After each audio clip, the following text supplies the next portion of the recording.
Hello అండి. ఇదేంటో మీకు తెలుసా? మనం బయట షాపింగ్స్‌కెళ్ళినప్పుడు ఈ మధ్య ఎక్కువగా పేపర్ బ్యాగ్స్‌నే ఇస్తున్నారు. అవి చాలా మంచి క్వాలిటీ ఉంటున్నాయి. ఈజీగా అంత తొందరగా పడేయలేకపోతున్నాను. దాంతోనే మనం ఇంట్లో చాలా మంచిగా యూజ్ చేసుకోవచ్చు.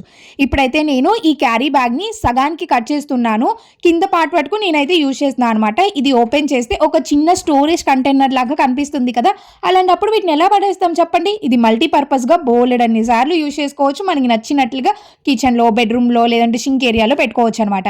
ఇట్లాగా నేను ఎడ్జెస్‌ని కొంచెం కట్ చేసి ఫోల్డ్ చేస్తున్నాను. సో దట్ మనకి ఇంకా స్ట్రాంగ్‌గా ఉంటుంది అనేసి. కింద ఇది పేపర్ కాబట్టి అంత తొందరగా మనము ఏం పెట్టినా పాడైపోతూ ఉంటుంది అనేసి నేను ఇట్లాగా స్ట్రాంగ్‌గా ఉన్న ఒక చిన్న అట్ట ముక్కని దాని సైజులో చూసి కరెక్ట్‌గా ఫోల్డ్ చేసి దాంట్లోకి సెట్ చేశాను.